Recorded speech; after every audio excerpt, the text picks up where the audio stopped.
Hello and welcome to Tonic Studios. I'm Leo and I'm here today to introduce you to our brand new stamp club. This is Woodland Harvest.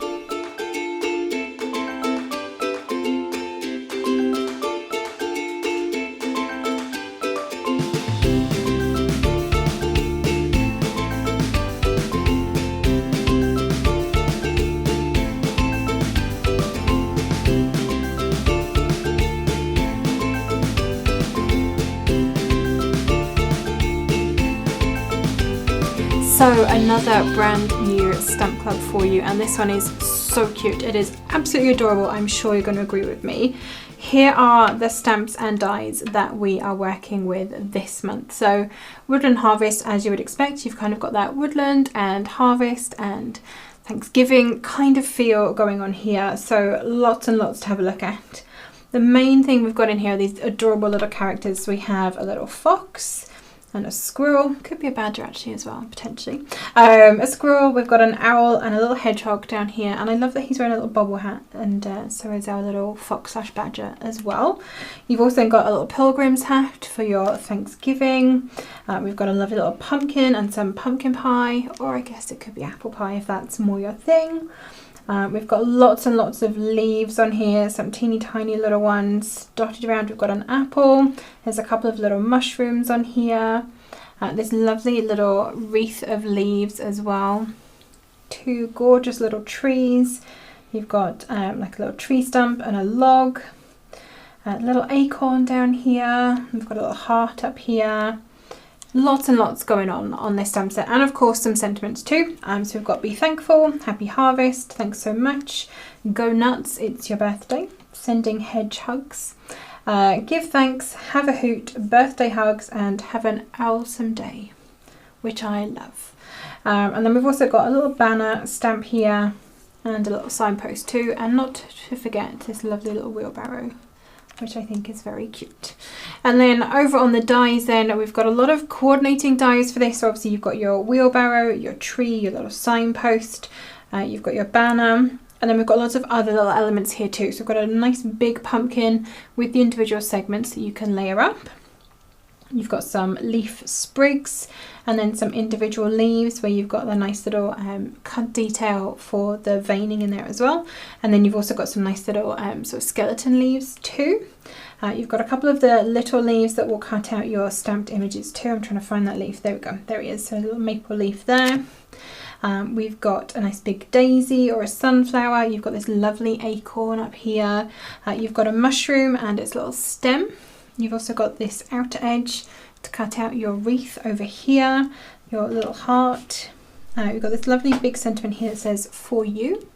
A lovely little picnic basket or harvest basket, and a little vase that also has its own decorative panel in there as well. So lots and lots going on your stamp and die set this month.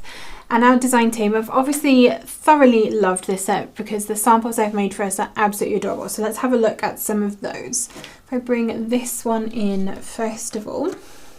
So this is from Christine, and you can see that she's gone to town with those little creatures on there. So you've got a little fox and a little squirrel and all those lovely trees and little woodland elements in there as well. Beautifully coloured as well. So with our stamp club, if you are into your colouring, this is definitely the set for you. And we have this lovely card. This is from Terry, and hopefully you can see the detail on the little fox there. So she coloured this one with colouring pencils, and he almost looks fuzzy. He's really, really cute. I absolutely love this. And then all of these beautiful leaves all around the edge. I really, really like this. Very, very cute. Thank you for that one, Terry. Apparently there is also a YouTube tutorial for this one, so if you want to see how Terry has done that, have a look on her channel. I've got another one from Terry here. It's using a nice big for you sentiment and all of those beautiful skeleton leaves around the outside in different colours, and just a little birthday hugs sentiment across the middle. Very, very nice.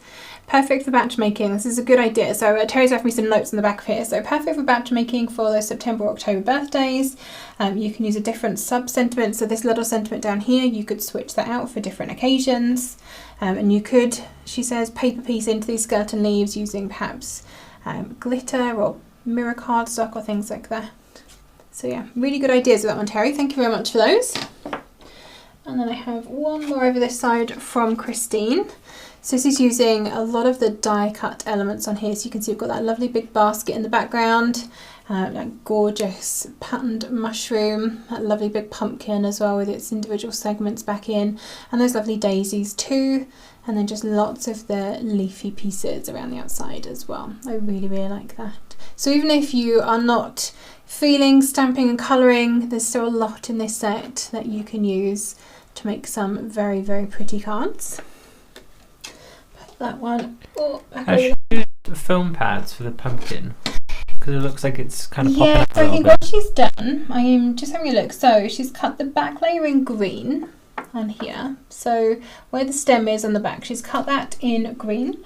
She's then cut it again in ginger pie, I'm going to say is the next layer, and she's cut the stem off. So you've got the stem in green, but then the rest of it in ginger pie.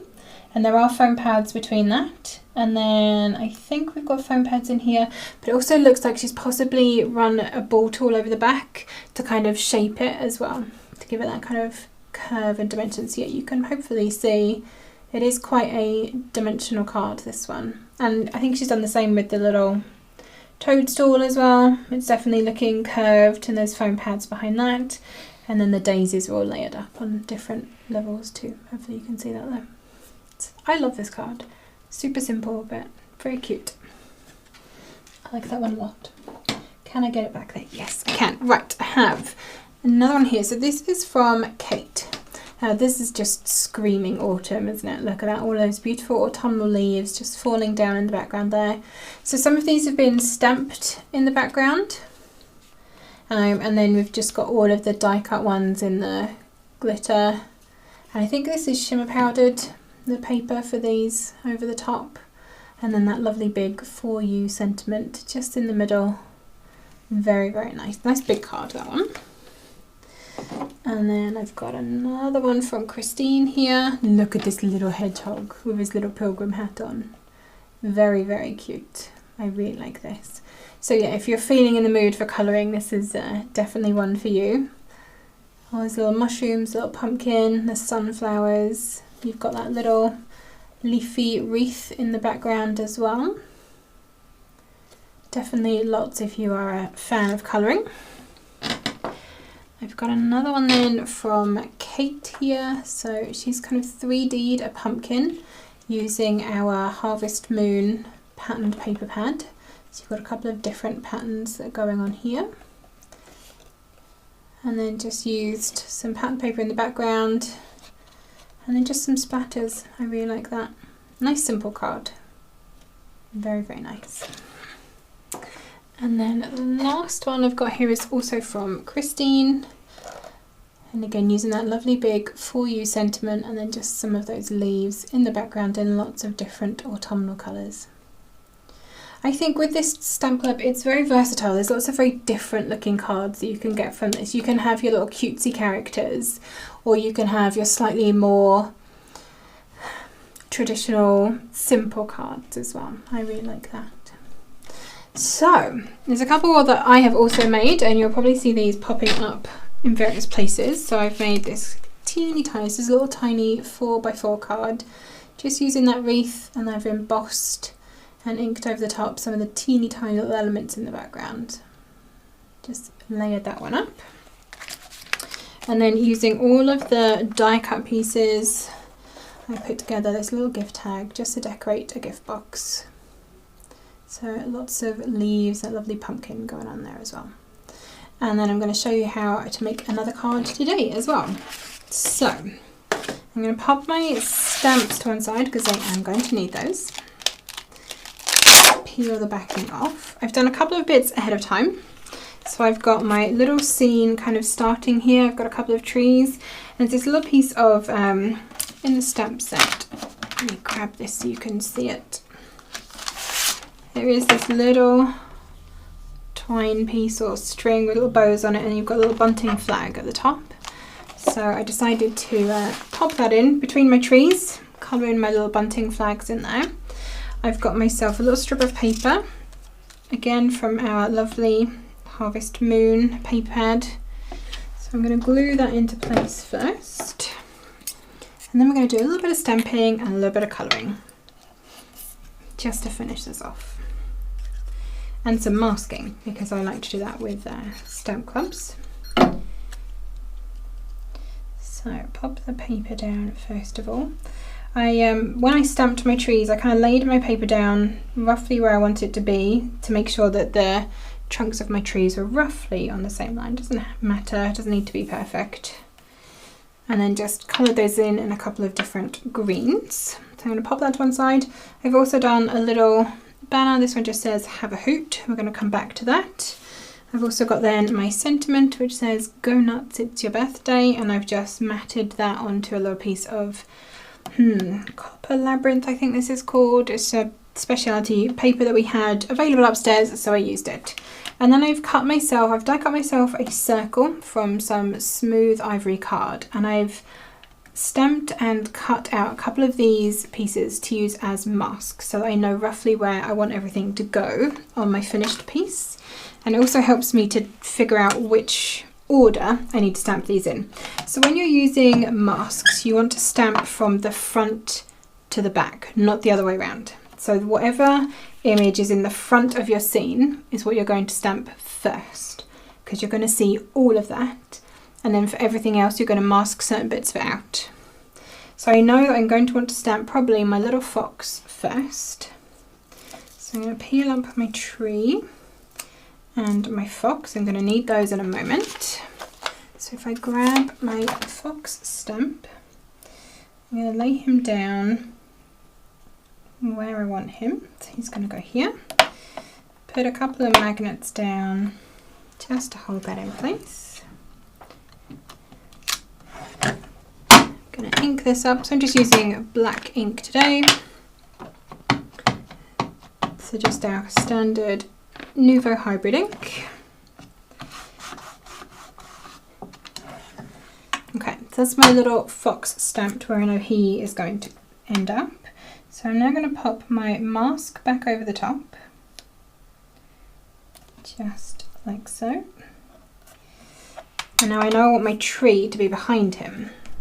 So in order for it to be behind him, you need it to, he's going to obliterate some of the tree, basically. I hope this is making sense. So this is why you mask him out and then stamp over the top. So let me grab this stamp off my platform. I should have remembered to bring myself down a damp stamp cleaning cloth. I often forget that. So baby wipes to the rescue today. That's what we need down here, Cam. We need a sink. If we could just get one of those installed, okay? Maybe outside, away from all the electricals. Maybe that might be a good idea. Okay, tree then. Pick that up. Grab some ink. And I am using a stamp platform for this today because if anything doesn't stamp quite right, I do want to be able to go back and add a little bit more ink if needs be. But no, that one has stamped fine. So, okay, don't move. Let's clean this stamp off. And next up then, I'm going to start working on the items that I've got at the front of my scene here. So I've got a couple of little mushrooms in front of my tree stamp. There's one behind, I've got a tree behind and the owl on the top. So I'm going to start with this mushroom down here and get that one out of the way. Again, because I know I want that one in the front, that needs to be stamped first. So these are all just stamped on. I have some post-it notes upstairs that are fully sticky all the way over the back, and that's what I use for my masks. So get my little mushroom just on there. That is in the right place. Good, good. Couple of magnets. Pick that one up. A bit of ink. Okay, and now I'm going to have to start peeling a couple of bits away. I'm going to take away my tree stump first of all, just for a moment, and then I'm going to mask off that little mushroom. I'm going to move this one over. Just going to press some of the ink off on a bit of scrap just while I reposition it. So put that down, pick that up again. So I do find with stamp clubs, if you make some of these masks when you first get them, and then just stick them to the back of your die panel. So I've got one here for my big toadstool as well. And then every time you want to craft with this set, you just grab out your masks again, and they're there ready to go for you. You don't have to remake them each time. Doesn't matter if they get extra ink lines on them, you can still see the outer shape. Okay, so my owl is the front of this. So he is now going to be the next thing I stamp.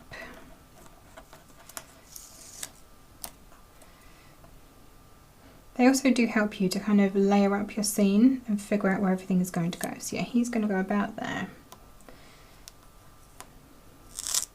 Oop, don't rip your mask though, if you can avoid it.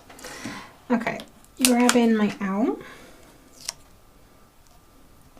Pop him down.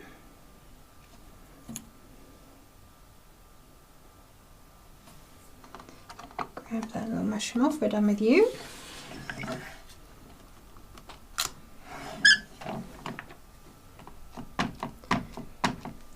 Stamp again. So yeah, having your masks helps you to lay out a scene. So if you're not quite sure if everything's going to fit in the area that you want it to go into, or you're not sure how they're all going to look together, having those little masks that you can kind of move around and play with on your scene first of all helps you to design your card if you're not quite sure how you want it to look. It's a good starting point. Okay, tree stump going in next.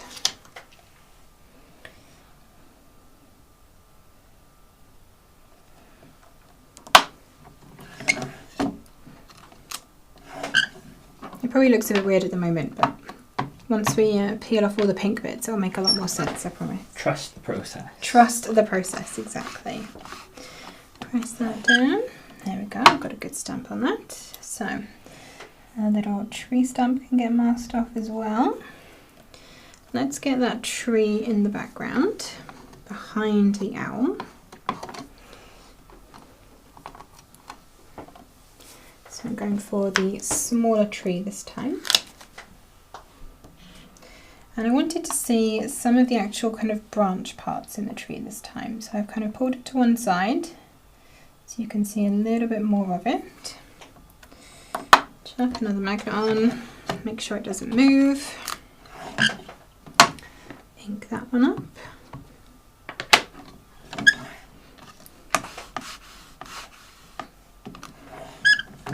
Okay, and then the last thing I have to put on is just that big mushroom which sits just to the side of the tree stump. Just in here. That is a horrific noise from outside. Apologies if you can hear that. It must be drilling or something. It's like a really high-pitched. Yes, squeaky, whiny noise. I am so sorry if you can hear that. Horrible. Right, last bit of stamping. Ink up our little mushroom. Press that down. Perfect. Okay, so let's grab all of this out of the way. Get that ink off the stamp before it dries. Make sure you don't have inky wet fingers before you pick up your finished piece. Just a tip, you know. I'm then going to bring in my colour wheel. So if you have our Nouveau alcohol markers, this is available on our website, so you can colour it yourself. It's under the resources section on the website, isn't it? Resources, and then downloads colour charts. There we go. And I find it very handy to have this to refer to while I'm colouring, because sometimes the markers, the colour on the lid or on the side of the barrel isn't necessarily the colour that you end up with. And then also when they dry, they look slightly different as well because they kind of dry down paler quite often. So having a coloured colour wheel means that you can pick your markers with a little bit more of a knowledge of exactly how it's going to turn out. So peeling all of my masks off. There you go, see. Make sense now? Trust the process, exactly. It looks like an absolute mess as you're going along, but it turns out how you mean it to, which is all we can really ask for in crafting, isn't it? So lay out the pens. Super handy. Right, okay, so let's get some tree trunks done first. I'm going to go with a nice medium-ish brown, so I'm going to go for 478, which is brown sugar. So yeah, this and this, you can see they don't exactly match, but this is how this pen is going to turn out when it dries. And this is why I like to have my little colour chart to hand. So we're going for very simple colouring today. I'm not going to do lots of shading and highlights and all the rest of it. One little bit of shading on each bit. This is a simple coloured card, not a very complex one today. Well, the shading on your card for the trees, I like it. It looks very 3D. That's good. That's basically what we're aiming for with this. So for my shade colour, I'm going to go in with 464, which is a coconut shell. Now, which way did I do this? So I kept my shadow on the right hand side. Very important, I guess that's the only tip. Your shadows are generally all going to be on the same side of a scene because your light is going to be coming from the same direction. So if you are aiming for realism, then try and keep your shadows all to the same side. And then of course where something joins something else, you'll quite often have a shadow there too. Okay. A little bit of shadowing in there, and then some greens. I'm pretty sure I went with 412 pea pod, and I think 416 vine leaf. Yes, I did. Okay. So when I'm colouring large areas like this, I do tend to do my palest colour first and put that down all over. Now I'm colouring today onto our 300 GSM smooth cardstock, and it's not the thing I would normally recommend to colour on, but I kind of liked the effect that I got on the trees with this.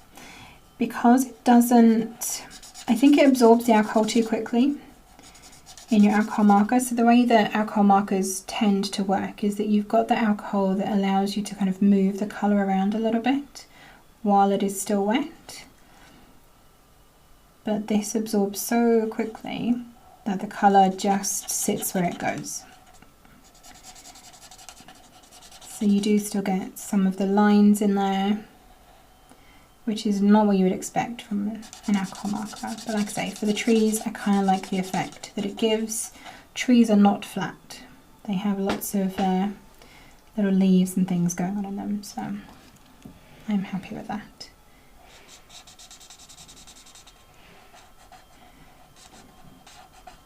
Wow, what are they doing, Cam? Is it coming across on the mic as well? Yeah, a little bit, but I mean, hopefully it won't come through when it goes when everyone else sees it. Hopefully not.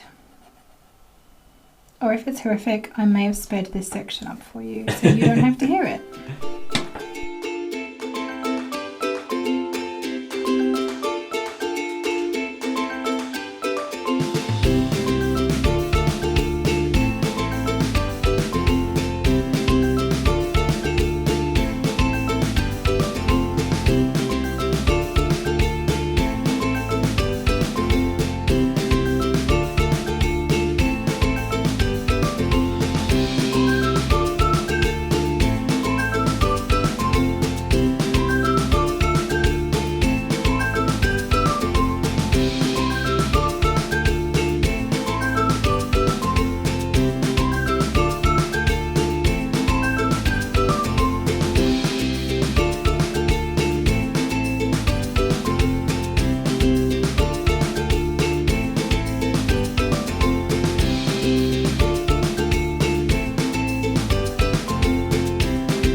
So we have our little scene all coloured in.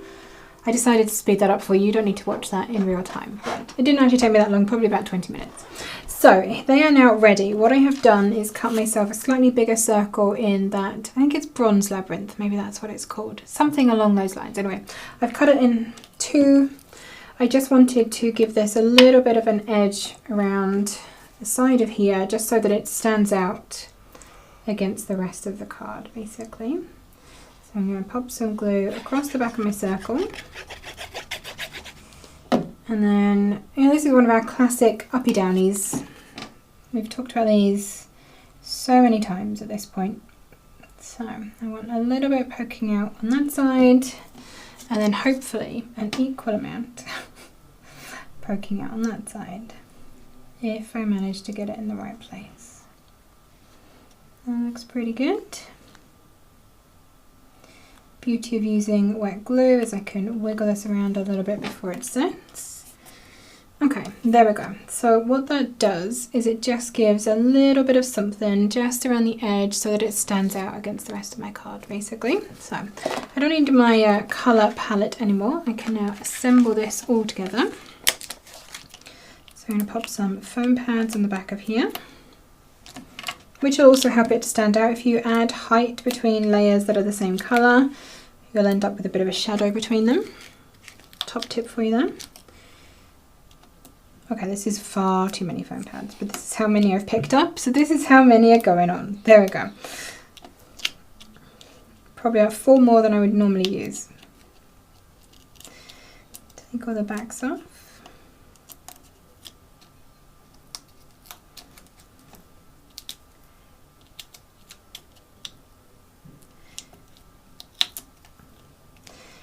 And I know that this little tree is going to get mostly hidden, but I still want it to be there just so you can see it just over the edge. Like so.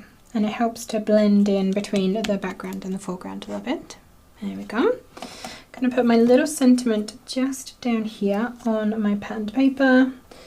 And since I've got this size of foam pads out, I'm going to grab the most ridiculously sized pair of scissors and cut my foam pads in half.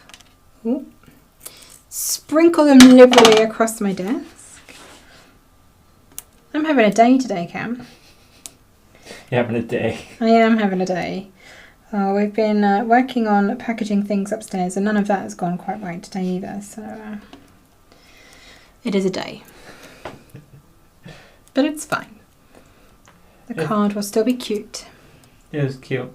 It's Friday tomorrow, so... It is Friday tomorrow, yes. We are filming this literally a couple of hours before you seeing it, because that's kind of how we roll at the moment, apparently. Okay, before I press that into place, I'm just going to make sure that I'm happy that it is straight. Okay, there we go. I've got then my little have a hoot sign, which is just going to sit over the edge. I'm actually going to cut this down because I don't want it to hang over.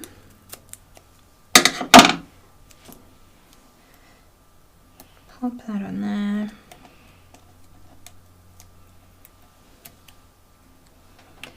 Have a hoot. And then the whole thing is going to go onto my card with yet more foam pads, of course. Probably I should have grabbed some bigger ones out, but again, this is what I've got, so this is what we're going with. A couple in the middle so it doesn't sag. There we go, that'll do us.